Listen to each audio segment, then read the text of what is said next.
all familiar with corruption and theft, aren't we? We hear stories about it all the time. We hear about people taking the office stapler home. We hear about people skimming from the books at work.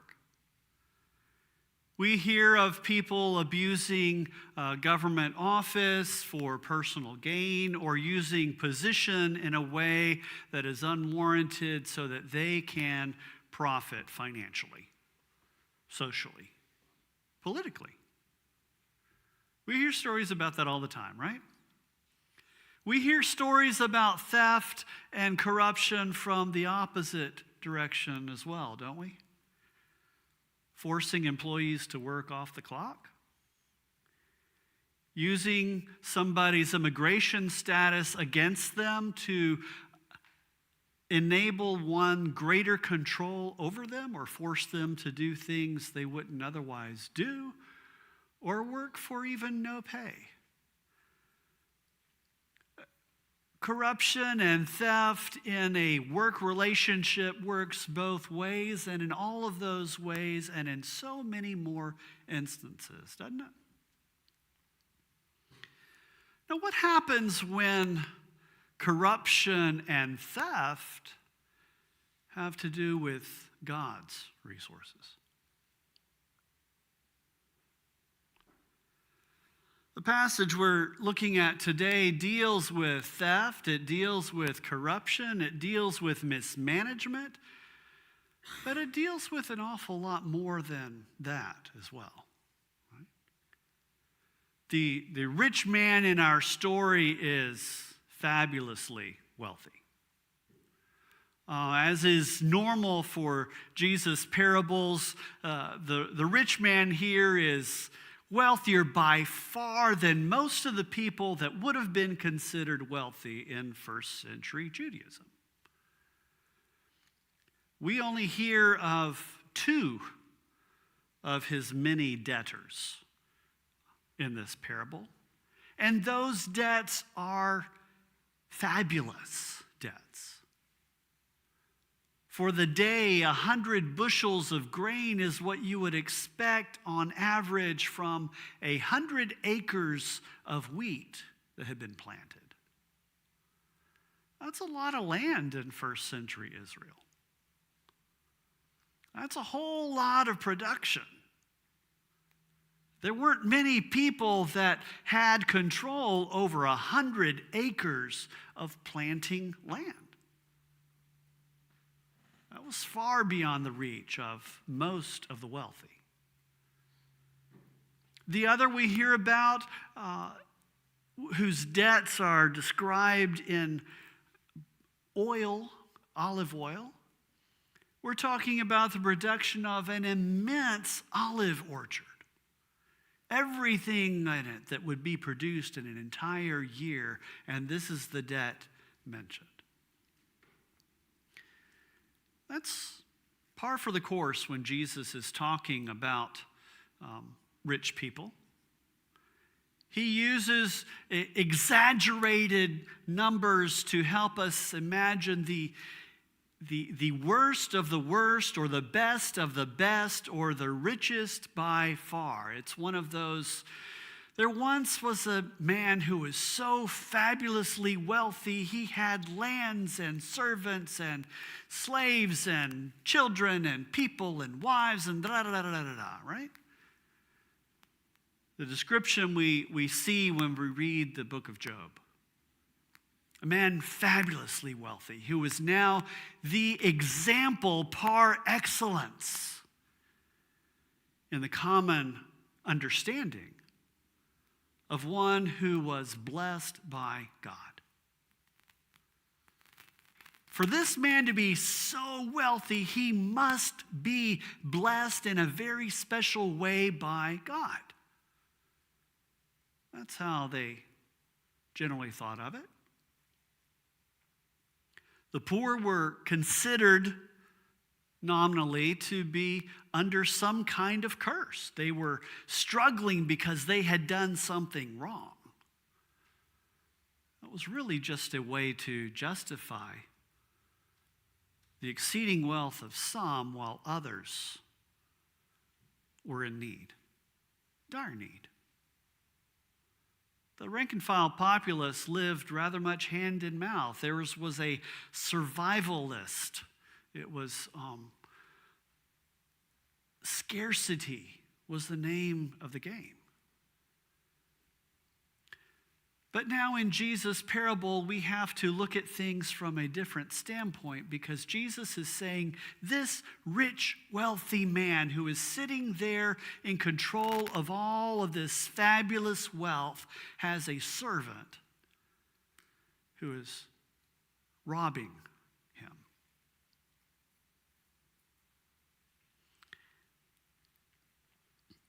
We're familiar with that, right? We've heard that story before. You could probably name 10, 20, 30 people right now who fall in that category, couldn't you? We've had massive scandals over the last 20, 30 years of financial impropriety, right? Was it Bernie Madoff? Enron? I can't think right now, but there are lots of other stories like this that have come into public scrutiny. What we fail to notice, though, is that the wealth of this fabulously wealthy man is itself a farce. What do the Hebrew scriptures say time after time? The earth is the Lord's and the fullness thereof, right? What's that mean?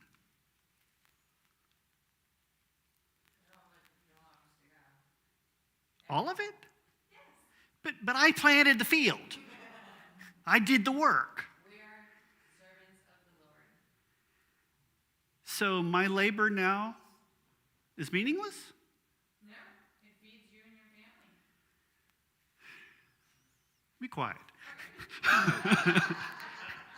That starts messing with me now. I want to do more work and get better pay, right? I earned this. This is mine. Isn't that how we do it? Yeah, I made $1 million on this, and that is, every bit of it is mine. Well, the Hebrew scriptures said no. Not a dime of that is yours. The land and all of its production belongs to God. It was God's to start with. It's God's resources you worked with. God gave you the strength and ability to work it. It all belongs to God. It always did, and always will. Right?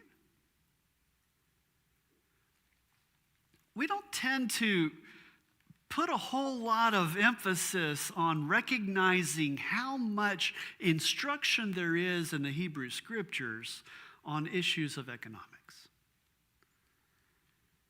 It gets too messy. It gets too personal.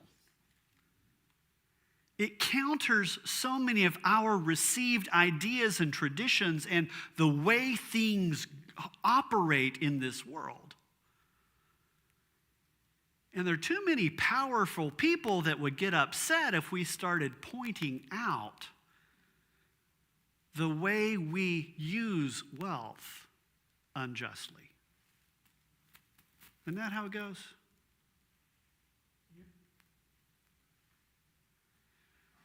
So this steward here in Jesus' parable, he's accused of skimming from the boss. And the boss calls him in and says, look, what is this I'm hearing about you? Whatever it is, you can no longer be in charge of my estates. So go bring me those notices that give you that position, that give you that title, and enable you to work under my name, because I'm taking that position away from you. So the steward says, what now? I can't go work the fields. I can't sit on a corner and beg. I would starve if you asked me to do either of those. What in the world am I going to do? So he calls in his boss's debtors. And what we miss here is some of the legal and cultural context of what's going on behind the scenes. You know that the Hebrew Scriptures said you're not allowed to charge interest, right? How would that work with Wall Street? You may not charge interest to your neighbor. Isn't our economy kind of based on that? Well, the Jews in first century Israel said, yeah, we have problems with that too. So here's what we're going to do. Bobby wants to borrow $100 from me. So he's going to write me a promissory note. So it's in his handwriting, and he's going to sign it. But he has to borrow $100. He's going to write this note for $200. I'm not charging interest. This is the principle. Is it? Is it? Really? No, I'm not charging interest. We just made this transaction, and this is the agreement we came to. He owes me $200. I gave him $100. See, now I can say, I am not doing anything unjust. I am following the law. I'm doing everything above board. He agreed to pay this. And it's in his writing, and I have hold of that, so now I can hold this over Bobby. This is what he owes me. And the steward says, okay, I'm going to call in all of the master's debtors. And Bobby comes in, and I say, okay, this says 200. Make it the 100 that you were actually loaned. This says 100. Make it the 80 you were actually loaned. And what he does is he takes the master's wealth and he finally does justice. Right?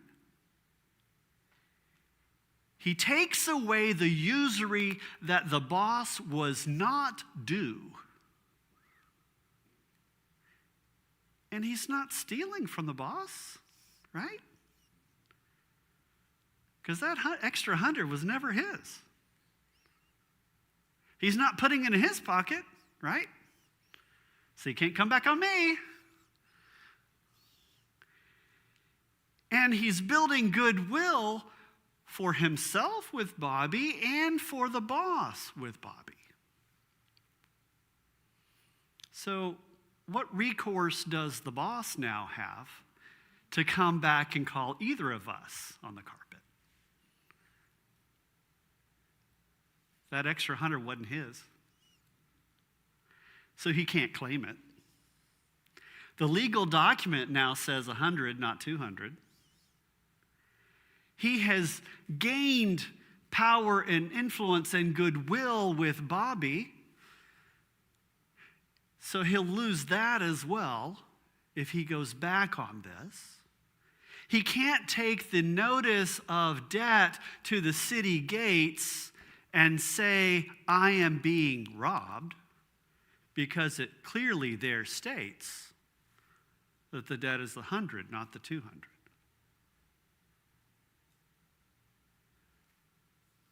Jesus says this steward is crafty, because he understands how the world around him works. And he is now affecting justice and taking away unrighteous profits, unrighteous gain, what I heard growing up as filthy lucre, right? Sin money, blood money. He's taking that out of the picture and actually doing what the boss should have done to begin with. And doing it for his own benefit. And actually for his bosses as well. That gets complicated pretty quickly, doesn't it? Can you imagine me working at the local payday loan company and discharging all the fees that were racked up on top of the loan? And giving somebody back their car title simply for the amount they had taken in a loan? That's what's happening. So now this employee has actually done God's justice. He's done it in a way that helps himself. He's done it in a way that helps these debtors. And he is finally recognized in all of these transactions what God actually required of them to begin with.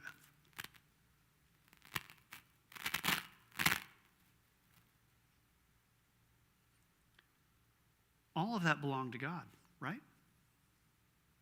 All of it. See, the boss who accusing the steward of skimming, the boss was doing worse than anything the steward had been doing, right? He was just skimming off what the boss was stealing from God. Isn't that how that works? Jesus says, this man is the example of someone who is attempting to serve two masters. His earthly boss, and now God's justice. And they're in conflict. There is no reconciling the two.